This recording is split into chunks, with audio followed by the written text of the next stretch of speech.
As the Ski-Rex Media Podcast once again travels across the time zones to the other side of the planet, we bring to you this week our friend Rob Joseph from AntiOrdinary, a helmet manufacturer out there in Australia, to continue the safety message this week on the Ski-Rex Media Podcast.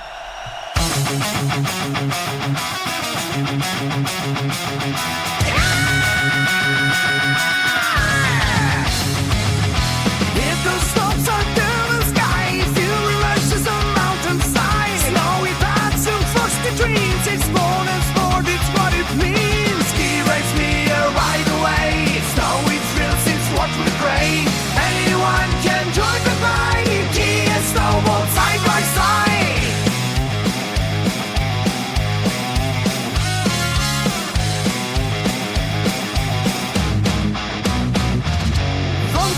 To see the powers, that must be full of how it blows. Interviews, sensory shit, that is icy juice, we're prepared. He lets me feel alive, every curve, feel the drive. Join the crew and shred the ride, ski and snowboard side by side.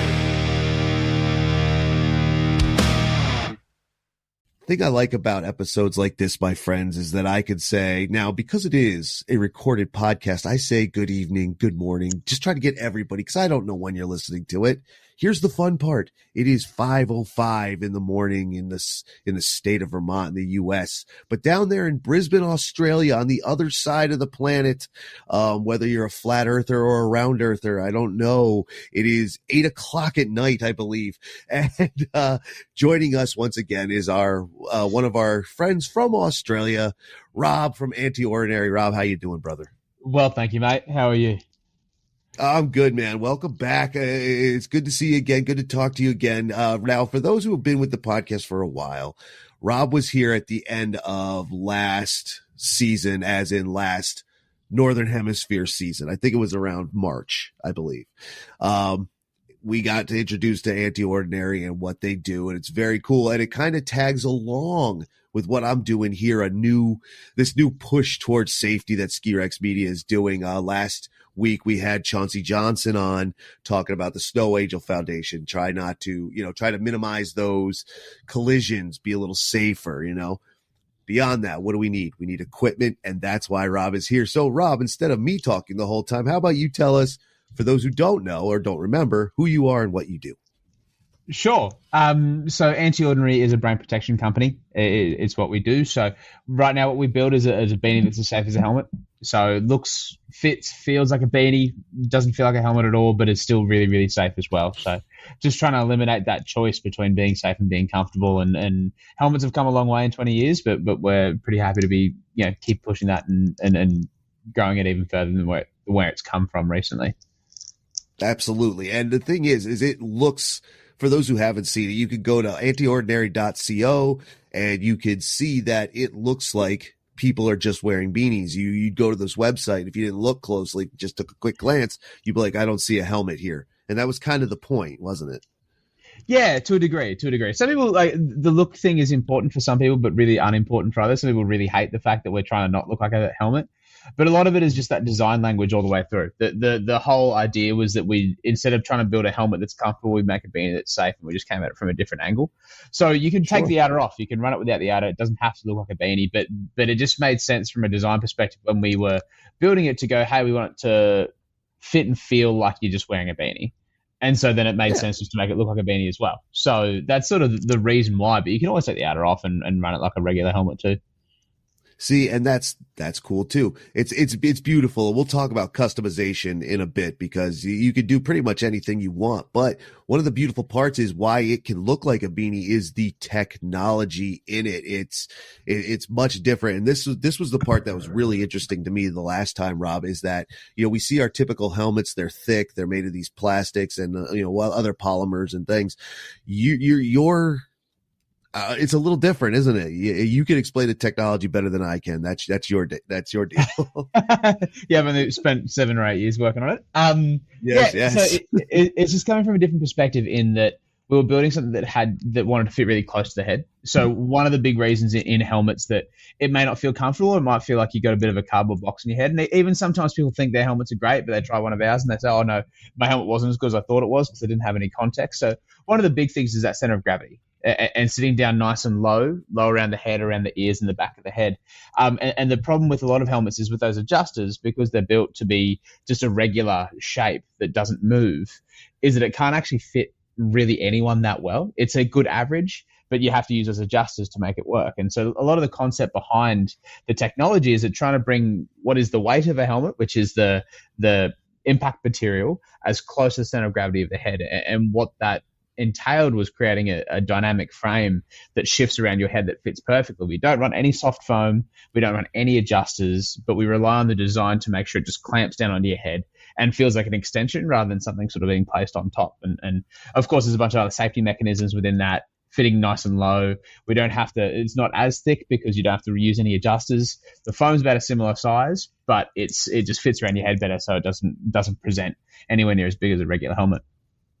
And it's amazing. Like, this is technology going the right way, things getting smaller, things getting better. And beyond that technology that makes it fit better, that's also has something to do with how much safer it is, including the fact that Rob has done performance tests. Well, actually, it's almost performance art with a hammer. And you could now talk about that too. Yeah, it's one of those things that we didn't want to do it unless we made something that was super safe. There was no point going halfway. People already make the choice to wear helmets, so safety is, of course, important to people. It's important to us. So we had to build something that competes or is better than. So, we've got a non-Newtonian layer that sits inside the helmet, which creates a dual-stage layer. So what it does is it's more sort of shock absorption or impact absorbing across a larger, broader spectrum of impacts. Right now, we just tested the certification, and that's fine at that impact. But of course, we know now more about impacts and CTEs and subconcussive impacts that we try to sort of negate the effects along a broader spectrum these days. So we do that, and of course, a lot of people didn't trust really what we did, and that's why we built a really safe helmet. So because we knew we were going to be scrutinized heavier than anyone really ever had been in helmets. So one comment we had on Facebook was, "Oh, get a hammer and put a watermelon in it and show us that it actually protects against a penetrative force." And we thought, well, the watermelon is fine, but why don't we just put somebody's head in it and show that we really believe in it? And of course, that head was always going to be mine. So there's a couple of videos online of me getting smacked over the head with a hammer. Our videographer Callum gave it a good swing too, and came out relatively fine. Nice. See, so it works now. So that was Rob. Now we basically just went over in 5 minutes what we did the entire episode on last March, which is good. We're off to a good start here. Now, one of the reasons Rob is back is because we wanted to catch up with Rob, see what's new. Has the technology changed? Has the business model changed? Have you gotten more busy? Which I think you did, personally, because at the end of last season, I believe, well, again, and this is the end of the last North American season. Up here, it is summer. We were just talking, and Rob is hot and it's gross. If you live in a humid area, which I do, so I get it. But right now, I have plow trucks running by outside because it's snowing. So it's kind of awesome. But so let's get to where you were in March versus where you are now as a company. Like, have people responded well to the product enough where you're now like, holy smokes, we actually have to make these? Well, you were making them before, but now we're like making them, like a lot of them, more of them.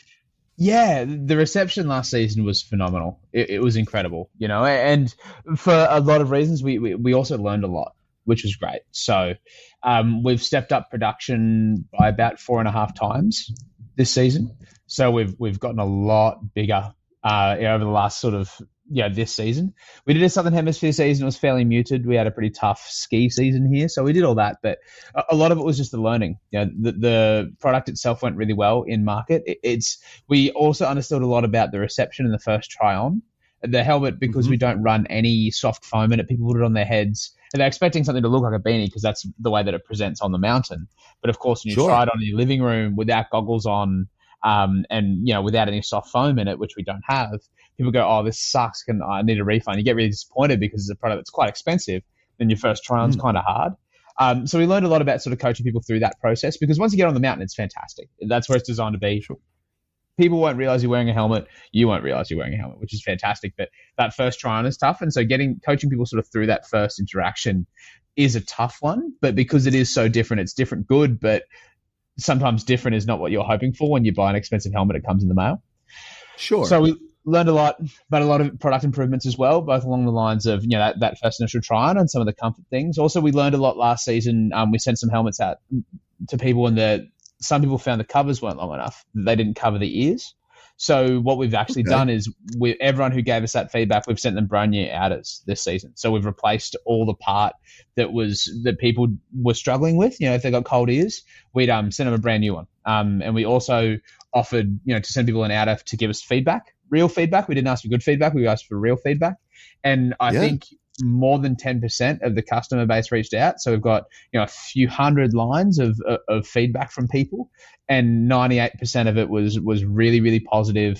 The 2% that wasn't super, super positive was stuff that we'd already fixed in design for this season. So it's, nice. That was really positive. That was really happy. The base of it obviously is very good, but of course, new product, first time in market, there's some things to iron out. And that outer was the biggest thing, just making sure it's covering ears in the right spot.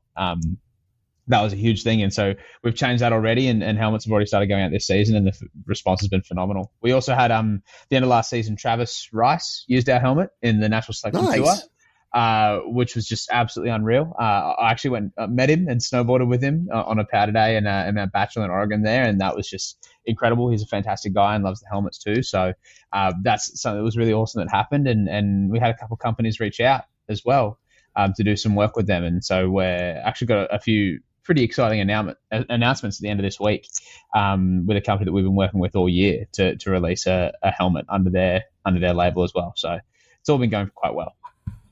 Wow. Well, absolutely, man. Like, if you, shout out to Travis Rice. Awesome. That's fantastic. Like, that guy's great. He's the greatest dude. He's so lovely. Travis, he's exactly the guy you want the greatest snowboarder of all time to be. He's so sweet, so lovely, and just the nicest guy. And it's great to see that it's picking up.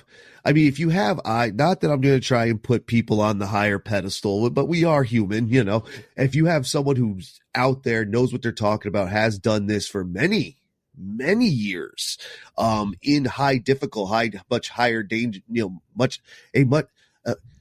I'm a recreational guy. He's taking more risks than I am. So yeah, it's good for me, but it's even better for him. And if there's, people like that are starting to take notice, that's great. Let's see.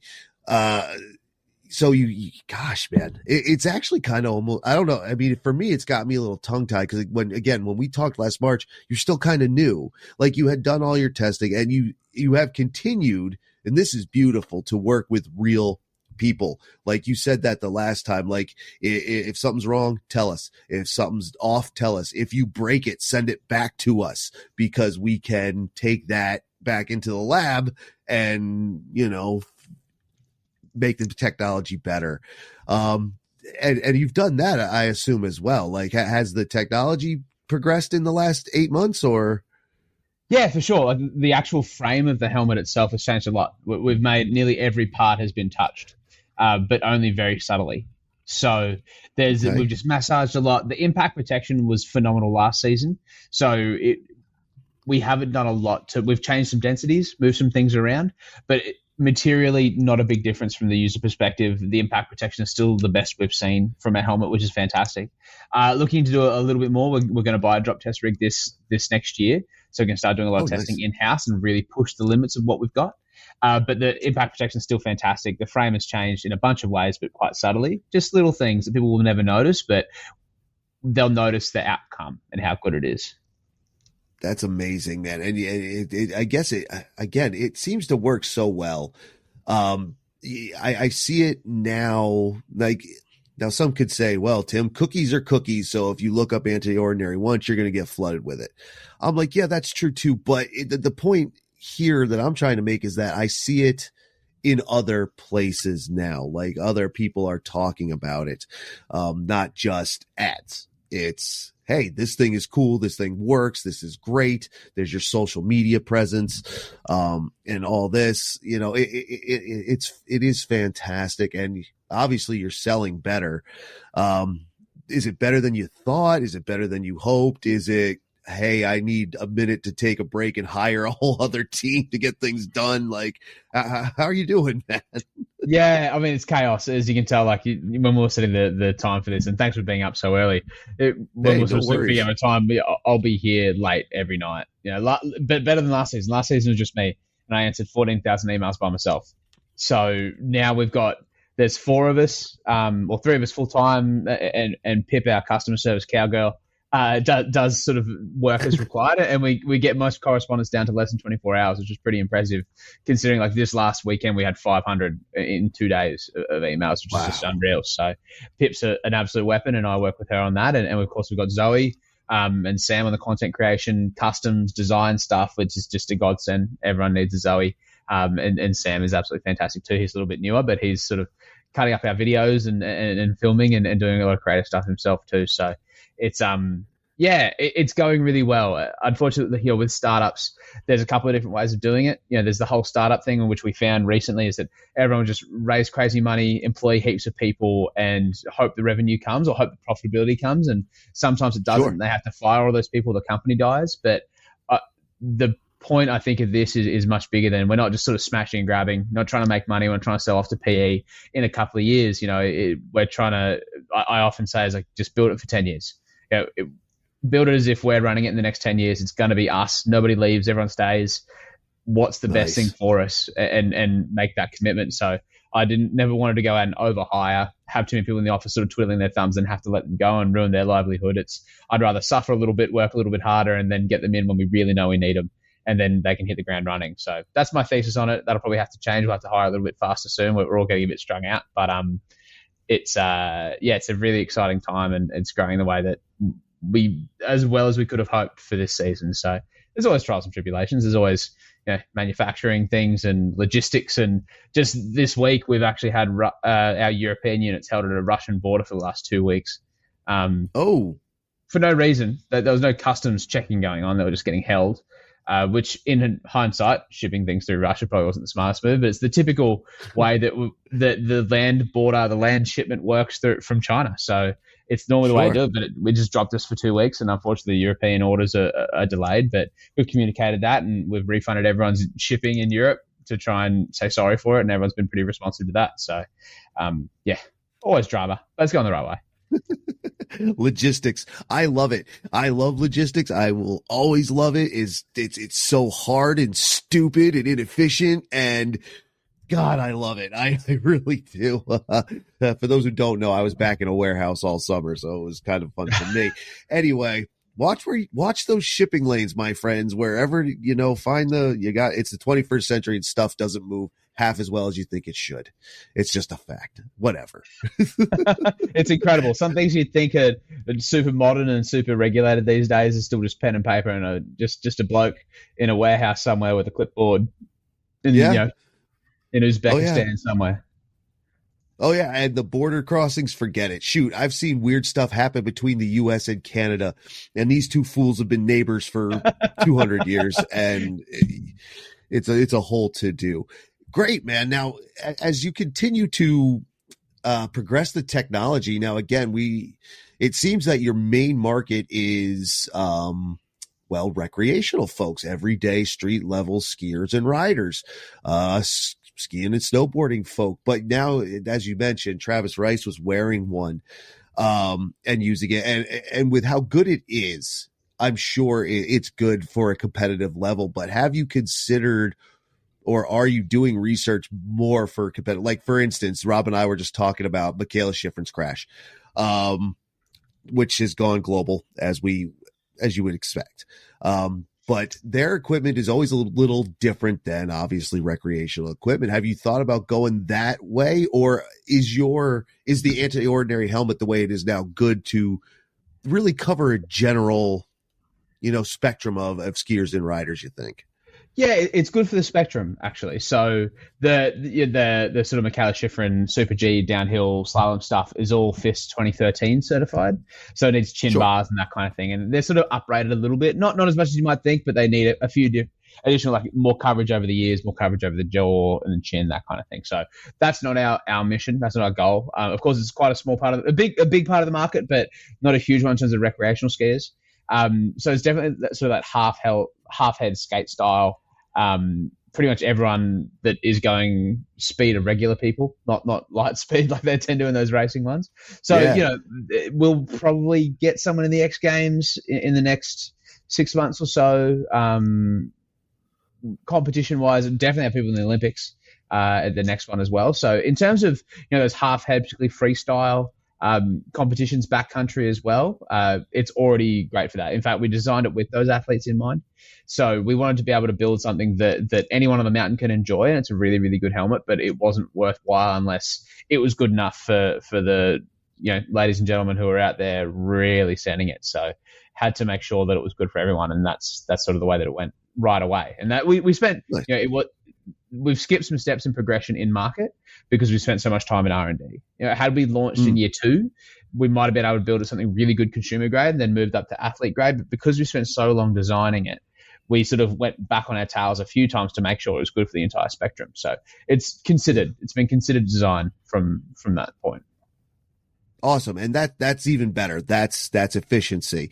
I'm sure if someone were to say, hey, I think I could take your technology to that level, that's something you'd be interested in looking at, I would assume. I mean, you're the one who knows how it works. So if someone came to you, obviously, You mean from like a FIS 2013 perspective? Or sure. Do you mean... Yeah, I mean, in terms of the drop test results, as far as we know of FIS 2013 helmets, the ones we've seen tested, we compete very hard in terms of impact protection. We just don't have the headshot, the head coverage, and the chin bar stuff, because that doesn't work. But eventually, of course, we'll move into other styles of helmets. The hard shell is on the list, and that'll be part of that. Okay, got it. That was my misunderstanding, but that's great. So, man, and that actually speaks to the quality of the product. Like, you're already there. Now it's just making it, fit those few little things that you would need to change, but the technology's already there and great and ready to go to keep everyone safe. Now, again, we're talking to Rob down in Brisbane, Australia, but you can get this anywhere. Like he said, he's trying to push stuff through Russia into, Western Europe. Not easy to do all the time. It's not always easy to get stuff in and out of China. You'd be surprised. And yet again, these aren't like small countries in the middle of nowhere. We're all connected by this super highway of waterways, airplanes, trains, and everything, and nothing moves. Believe me, Amazon brags about its 2-day shipping. If they really looked at it, they can get that done in an hour. And in some places they do, I guess, but whatever. I'm just talking junk. But it is a global thing. Like, I'm here in the US, I could say, hey, can I get one of these, Rob? And of course you can if you go to the website, right? Right. Absolutely. I reckon I could get you a helmet in 2 days, I think. But we warehouse in Salt Lake. So if we had done express, if you ordered in the morning, if you ordered it at night, it might be a little bit different. But if you ordered in the morning, I reckon the crew could get them on a truck and get them over to you relatively quickly. Okay, see, so there you go. I don't think you were quite at that level when we spoke last time. Like, I don't think you had warehousing or anything outside of Australia at that point. I don't think in March. I can't remember, but you might remember. No, we're definitely running out of Salt Lake. That's because I was in Salt Lake when we spoke last, and I was in there for that reason. That's right. That's right. But we definitely got the Netherlands this season, which is great. We've got a Japanese distributor now, which is good. A Swiss one, and a couple in France too. So it's definitely sort of expanding, which is really nice. It's going into places where we can't be, which is good. So, but American fulfillment's pretty good. I know last season when we spoke, we didn't actually have any units to send you. In the end, I think we'd run out of the units we're trying to get you, but this season we'll get you some more because we're actually back in stock now, and we haven't just enough to make us through the season, I think, but we will sell out. See, and that was actually going to be one of my next points, is that here, you got to be doing something right if you have to restock on that level, and people seem to love it. I haven't seen one here yet, but then the season's already started. I've been in one place, and that place was fairly busy that day. It was on Black Friday for those of you who celebrate that, or American Thanksgiving, whatever. And it was very busy, so I'm paying more attention to who's in front of me than what's on their head, which is kind of a shame. But, they are out there. I guess. And again, people are noticing them. So as you progress, you move forward. You said you had some announcements at the end of the week. So let's see what we could get out of you, because the day this will air will be December 18th. Or December 15th. If you are a Patreon subscriber, you will get an ad-free experience early. So a little plug for me. Because this will be out on the 18th, the week will have already gone by. Is there anything you can tell us about what's coming on, your announcements, or no? Before Rob gets into the announcement that he is going to make, he's going to give us. Before he does that, I'm going to interrupt because I want to talk about Whaleback Mountain. I mean, if you're going to buy a new snow sports helmet, right, for your skiing and riding, you're going to need a place to use it. And I think you should check out Whaleback Mountain. Whaleback Mountain is here in the Upper Valley of Vermont, New Hampshire, 15 minutes from the Ski Rex Media HQ in my home mountain, right there in Enfield, New Hampshire, right off exit 16 on I-89. And when I mean right off, I mean right off. If you were to spit out your window on the highway, you'd hit a car's windshield in their parking lot. It's that close. Whaleback is awesome. Not only is it super easy to find, wicked accessible, but they have everything you can want in a small package. Do you want groomed runs? They have them. You want new natural runs? They have them.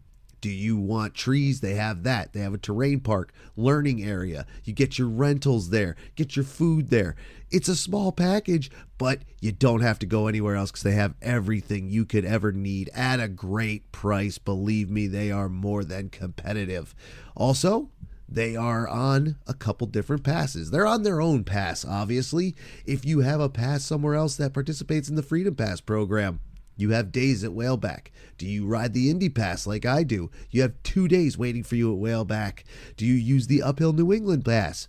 Go to Whaleback, do some uphilling, man. Whaleback, man, they make it so easy for you to get on the mountain. There's really no other reason to say, hey, I don't want to check it out. You do. You know you do. You've seen it from the interstate. Everybody's seen it from the interstate.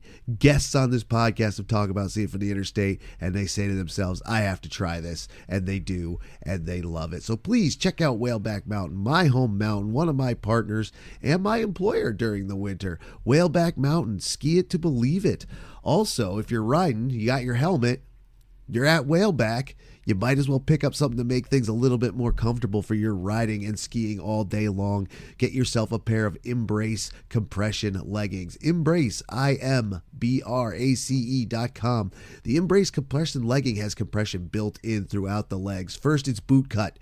It's not shoved down in your boot, so it's nice and comfy. It has built-in knee support, built-in hip support. It's like wearing one big brace on your lower body, and it feels great. It makes you ski so much better for so much longer. Feels awesome. You're not going to want to take them off. They have other features, female, woman-centric features. Yes, wait, ladies, these are great for you, and you can see why at Imbrace.com, where not only can you see all the features, but you find that they were designed in part by Shemi Alcott, female Olympic skier, 4-time Olympian pro skier in the alpine disciplines. Yes, she helped design them, and there's all kinds of stuff that goes in them. And if you need to know more about them, also we could go back to an episode or two of the Ski Rex Media podcast.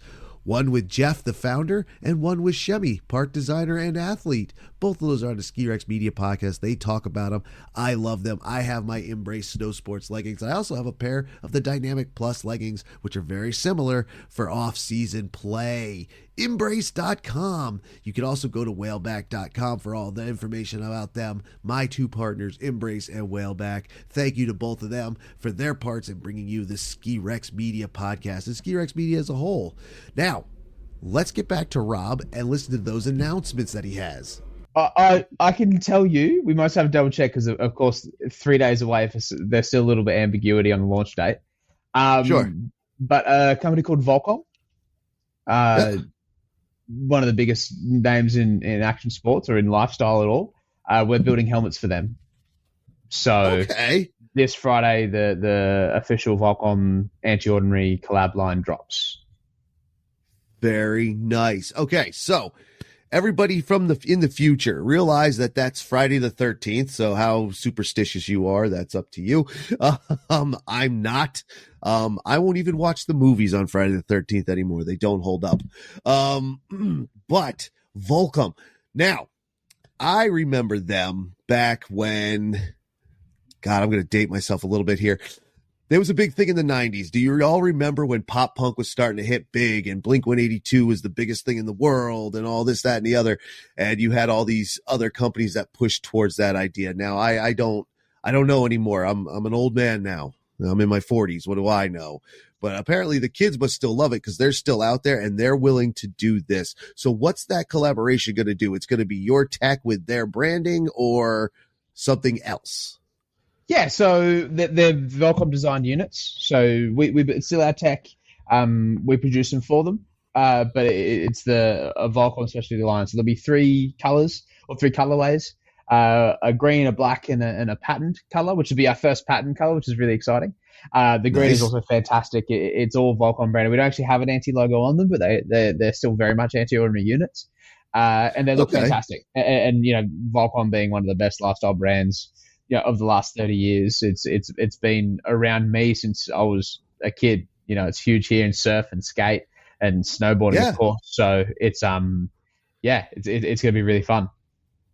Absolutely. Like I've had Volcom gear throughout the years as well. Like, you know, I wasn't always a fashion victim. Like I knew how to dress for, you know, what I did. And that's great. So that means now, of course, obviously you could still go to AntiOrdinary website, order a helmet, but as we go here, you'll be able to go to the mall, go into, you know, for like American retailers, Zoomies, PacSun, you know, who else is still there? I forget, but you know, these type of places, and that helmet sitting on the shelf will be an AntiOrdinary helmet that you can knock yourself off the skull and you'll be fine. That's fantastic, dude. That's a big deal for you, huh? Yeah, it's pretty huge. I mean, it's Volcom's as big as it gets, really. It's our first ever brand collab. We always set up the brand to be able to do that, and our first collab is with a brand that I've had on my chest since I was young. You know, so it's pretty cool. So, other than now, I giggle because Rob, your background, you are, if I remember correctly, I can't remember your specific what you studied, but engineering in essence, correct? Yeah, medical engineering. Okay, that's what it was. So you have now progressed from engineer to entrepreneur / designer / something to now you're just going to be like the CEO of a company. Do you miss the design part of it, the engineering part of it? Or do you still get to play in that a little bit? I mean, for a company of 3 or 4 people, and all of them are like graphic designers and film people. So I'm all the engineering department is anyway. So okay, good. I'm like, I love the design stuff, and over the last few years, but we've got our design's good enough now that we don't have to touch it too much. A lot of it is just like little fiddly, you know, like improvements, which I do love. We will get a couple of engineers next season, which will be good just to help with the workload and designing a few different style of helmets. But I love the design. But business is a lot like design. It's just problem solving in a different way, shape, or form. You know, it's like we want to get to a particular outcome, and we have these inputs, figure it out. And so, but I do miss design, and I do miss sort of doing some more art graphic stuff. I've been doing a little bit more this week, which is nice. But there's just only so many hours in the day. I know we got Zoe. You were mentioning Zoe before.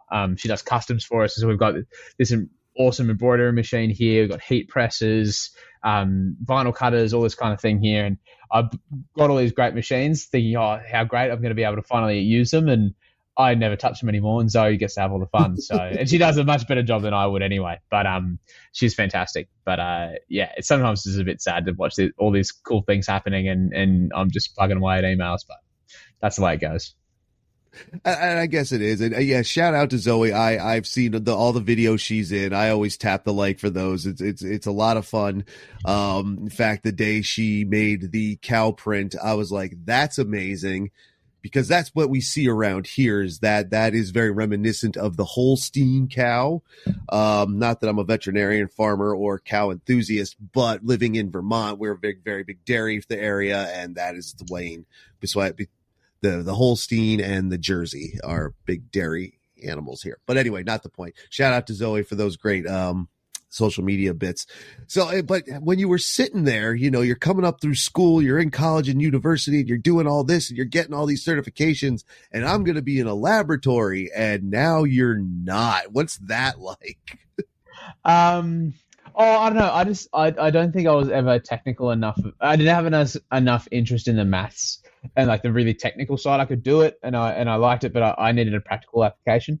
So you sort of, as an engineer, you either end up as an engineer that communicates and you sort of end up managing things, or you end up as a you know, a real maths based one. And you do a lot of the calculations, and I was always going to be the other one anyway. So, but I never really knew what my life was going to entail. I just enjoyed medical engineering enough to do it. I didn't quite graduate. I'm 2 subjects away. I got kicked out twice because I was too busy building helmets. But it's funny being kicked out of medical engineering with 2 patents and a couple of certifications to your name in a helmet company. But it's one of those things. No, that's a better story. That is a great story. Like, yeah, I went to learn how to do this. Hell with them. I'll do it on my own. And now they're jealous. They're like, well, fine, then get out. And it's like, okay, I have things to do anyway. It's great. That is awesome, dude. So you have this technology that you have been created that you don't get to touch as much as you'd like, since you're traveling all over the world and doing all this stuff. And have you thought to apply, or can it be applied to other safety equipment? I guess this kind of focuses, rolls back to where, you know, like professional and competitive, but there are those on the hill that do wear back protection, hip protection, these kind of things, or in the adaptive sports arena. Now, obviously a helmet's good for them too, but there might be other applications. Is this something you'd want to do, something you can do, something that you'll say someone else, here, this is my design work, here is everything, you're allowed to go do it as long as I get my cut, like that kind of thing, do you think? Somewhat. Funnily enough, I actually started medical engineering with the idea to get into adaptive sports, and I've funnily enough, by chance, written mountain bikes with Stacey Cohart in Whistler, who's a local legend 4-cross rider. Okay. And I still love that side of it, the adaptive sports side. However, as AntiOrdinary, our mission is to be the greatest brand protection company in the world, and like our mantra is protecting the people we love, and so that will extend out into other things. But the focus is helmets. And until there is a time that we can be the best in the world at the other thing, and we have the resources and time to do that, we won't touch it. And that's why a lot of helmet companies make goggles. There's a lot more margin in goggles than there are helmets. That they're much better from a business model thing to sell, because you build them so cheaply and sell for so much. But until we can build the best goggles in the world, we're not interested in it. It's a bad, you know, sometimes our advisors sort of scratch their heads and go, why are you turning down sort of relatively easy money? But it's just not right for us. Is that we build helmets, we build the best, we protect brains, and at the time where it's appropriate for us to go out and do something else, we can go and do that, but the rule will be, unless it's the best thing by far, we won't touch it. There you go. And I like that. From a business standpoint, I personally like that. Do what you do what you know, do it well. Money is great. I mean, we could all use money. But for some of us, we don't need to be rich. We don't need it. I don't need it. I probably will never get rich, and I don't care. You know, it's not my thing. So, but that's good. But again, the technology is there. So, you know, now I'm all over the place. 5 a.m, kids. Here we go. Wake up, dude. I'm up this early anyway. What is my issue? So as you talked about your big brand collab with Volcom, and that's great. That's awesome. Get you out there, buy it from them if you have to. It's the same helmet, just with their branding. Now, have you been approached by any other organizations, not for like a brand collab, but like I can't even think of one I haven't seen one that says, hey, we endorse this as the organization or the association of brain safety, or again, I don't know the real names offhand. But I think you know what I'm saying. Have you been approached like that? Has anybody said, hey, we want you to be the face of us, and vice versa, because it works? Not quite, but we're also really open. I think there's a few really great brands inside snow sports that do an incredible job adjacent to us, that we don't necessarily work together, but we're very much, I think, a rising tide that we're all working towards. You know, there's Saver Brain, which is fantastic. They're putting out incredible media for sort of brain health, which is excellent. And we see us as complementary to them. Like we don't work with them so much. We would love to at some stage.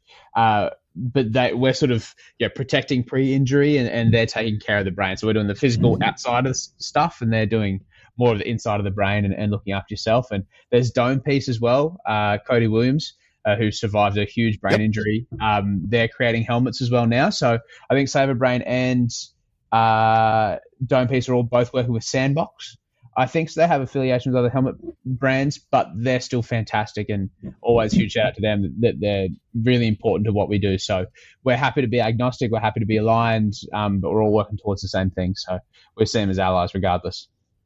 Absolutely. And that is what I was getting at. Like Save a Brain, for example, was one. I don't know why I couldn't come up with it because Kelsey Boyer will be on the podcast at some point this season. We're still trying to work that out. Yeah, well, she spoke at the Snowbound, and unfortunately, the day she was there, I was not able to be there, so we had to cancel our recording then. So I'm trying to catch up with her, but she'll be here as part again the safety overall Ski Rex Media one for safety, because I know I need it, and I know everybody needs it, and I just want people to be able to ride every day and then ride again the next day with it. Go home safe. Exactly. And go home in one piece. And you don't need a brain injury. Case in point, last week, if you listened, Chauncey Johnson, Snow Angel Foundation, his wife suffered as part of their accident. The full story, if you don't know, for anybody who doesn't know, is Chauncey Kelly Johnson and their 5-year-old were snowboarding. A snowboarder came down going about 50, hit Kelly, hit their kid. The child died, the snowboarder died, and Kelly was in a coma from a brain injury. And grant, that's a tragedy that could have been avoided, but if even with better protection, even if it happens, we might be able to help out. And safety. So again, we're all talking about safety this year, and we want everybody to go home safe. That's great, dude. It sounds awesome. Helmets are still available. You can order them on the website. That is correct, from Europe and US and Australia and New Zealand, of course. Let's see, AntiOrdinary.co. It is there. Now, the beanie is in the cover is in all kinds of different colors. Again, this is function and form and fashion. It's everything. Plus the customs. Plus, you've been giving some away. Like you've been doing giveaways, I think, on social media, right? So you can get one anywhere. Yeah, just about. So we don't do much of the way giveaways. We really never do discounts because they're so expensive to build. But totally. Zoe's customs happen every single week. We do a poll. People put up we give a theme. They give their ideas as to what kind of what beanie paying homage to whatever it is. This week it's Christmas films. Looks like the Grinch might win, but it might be the Nutcracker. Everyone on Instagram votes over the weekend. Whichever wins, Zoe goes and makes. The person whose suggestion it was gets the helmet, and then we pick another lucky winner to win a second one too. So we don't do much in the way of giveaways, but that's a lot of fun, and Zoe kills it every week. She's fantastic. So it's always fun. Always a bit sad to watch it happen in the room next to me, but it's unreal. So it's good fun and a great way for people to be involved too. We're not just sort of a company that hawks helmets online. We're a bunch of people in a room that really enjoy this and really love protecting brains, and it's good for people to see that too. So it's a whole lot of fun. And I can imagine, and that's one of the things I liked about you initially is that you're not just putting these up there, some guy in an office somewhere like, well, let's make that cash. You do ride. You snowboard.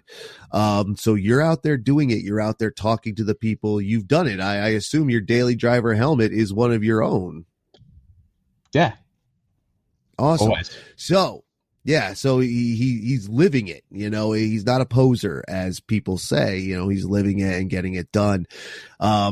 It looks great. I'm ready to try one myself. Again, last year when we were talking about, I was like, "Ooh, I'm going to pick one up." And it's like, well, you can't because we don't have any. I was like, "Wow, that's amazing." Like, and some people say, "Tim, how is that amazing? Like, are they not keeping up?" I was like, well, sometimes when you're new, you might not realize what you had. Not that you didn't realize it, but when the people realize what you have, then it's like, I still have to make them. I assume that's correct. Yeah, exactly. So, like you have to make them. Yeah, and then when other people see those people who do have one, like, oh, I want one. I was like, well, I only have 3 for 500 people, so give me a minute. But they are available. They can get them to you very easy this season. So go ahead, check that out. Get that. The North American season is, for the Europeans, they got snow earlier than us this year, so you're already into it, but you'll have a long way to go. The U.S., we're getting started here. Get it now. Canada as well. And around into Asia, then, the northern Asian parts of Japan, they're getting whooped on with snow right now, I guess. I don't know how accurate that is, but that's what it looked like to me. Get an AntiOrdinary helmet. It looks great. It fits great. I can't wait to try one. It's going to be awesome, dude. Anything else you want to get out there that I missed? No, I think that's just about it for now. We'll see. We can try to get in March, and I'm sure it'll be all different again. But it's good to be back. Good to catch up with you. And we'll get you a helmet this year. We've got larges for you, so we might run out by March again. But you got me early season, so we'll get one out to you. Yeah. See, always shop before the season if you can, or at least in the early season, unless you don't mind buying clearance, which I don't. I've bought skis dirt cheap at the end of the year. That's a way to make this sport cheaper for those who don't know. But don't skimp on your safety. Quality is worth paying for. And if you have a helmet where if you take a shot like this, and again, there are videos of Rob's demonstrations of it and the shots they can take. It's worth it. Go get one. I'm very excited, dude. Thank you very much, man. Don't hang up right away. We got a few things to go over before you go. But thank you for coming on. Thank you for staying up and in the office for a little while so we could talk. And man, we'll get you again. Awesome. My pleasure, mate. Thanks for having me. And there goes Rob off to finish his evening there in Brisbane, as I get my morning started here in the U.S., Vermont, of course. Thank you for listening again, everybody. I really do appreciate it, especially with the new in safety message. I am encouraging safety probably more than I ever have, and I probably should have more often. I try to use safety equipment myself. When I skate, I use it. When I ski, I use it. Everybody be safe. As we talked about last week with Chauncey, we just want everybody to be able to ride again. As we talked to Rob today, we want to be, he's providing the equipment to help do that. New technology in helmets, the AntiOrdinary helmet. Not only does it work fantastically, as he said, it compares to some of the best in the world, and he wants to be the best in the world with new technologies that also look good. If you're into fashion and function, AntiOrdinary's got you covered. So once again, antiordinary.co, that will get you their website, and you can buy one of their helmets. Also, when you see them come out in wherever Volcom is sold these days, as I said, I can't remember. I don't go into malls much. I don't shop much for myself anymore. So if wherever you buy Volcom, if there is a Volcom store, which I know there are in the outlet malls, so you might be able to find it there. Volcom's website, in Zoomies maybe, PacSun, wherever Volcom is sold, most likely you will be able to find an AntiOrdinary helmet. Give it a try. And like Rob said, he likes the feedback. Let him know. Did you like it? Did you hate it? What is it? And he will make those adjustments. He and his team. Shout out to his team. We heard Zoe, of course, Sam, the other young woman, Pip, I think he said her name was the name. I can't remember now. I should go back and look before or listen before I do this. But hey, if I biff, I biff. And if you like biff reels, blooper reels, outtakes, head to Patreon. And this is the shameless plug portion. Even though I did one during the episode, you can go to patreon.com/SkiRexMedia. Tiers start at $1 a month. What does that get you? That gets you things I put behind the paywall, which includes an ad-free version of the podcast, which comes out on Sunday instead of Wednesday. So you get it ahead of time before everybody else with no ads. I'm also going to be starting to write there more often. That gets you the updates, which you can sign up for free. Some of the blog posts, the written posts, and all the updates are going to be there for free. So if you're not sure if you want to throw in on it right now, That's okay. Sign up for free. I'd like to use that instead of a newsletter. I think it'll be a lot easier because you'll still get the notification that I put up a new post, but I won't have to, deal with mailing software, which obviously isn't that hard, but the more I can do in one place, the better it is for me, the easier it is. So sign up at Patreon, please. That would be good. Continue to listen to the Ski Rex Media podcast, which you can subscribe to through Podbean, which is my podcast host, or your favorite podcasting app, whatever it may be, Spotify, Pandora, Apple Podcast, all that. If you can rate it, I've had 5-star ratings on Apple Podcasts. Go ahead and do that too. I do appreciate it. I also make sure that everyone knows the new episode is out on Wednesday by putting it on my social media. That's right. Instagram, Twitter, Facebook, even LinkedIn. Ski Rex Media at all of them. I put it up there every week so you can follow along there as well. You can also go to YouTube. The show is still audio only, but it is there on YouTube if you would like. Plus, I'm going to start putting some of my videos up on YouTube again. I need to exploit YouTube a little bit more, a little bit better. And I'm going to have by the time you hear this, I will have the Killington video up there. So check that out from Killington Black Friday, playing around with the new Insta360 camera, doing things with Tiny Planet and other stuff, right? Right. Thank you for listening again, everybody. I really do appreciate it. Stay safe out there. As I said, I'm working out a time to get Kelsey Boyer from Save a Brain to come on and also talk about safety, her story, her injuries, what led her to start the foundation and whatnot. And we're going to get all this stuff done this season. It's going to be a safe season here on the Ski Rex Media podcast. Also, speaking of seasons, it's season's greetings time.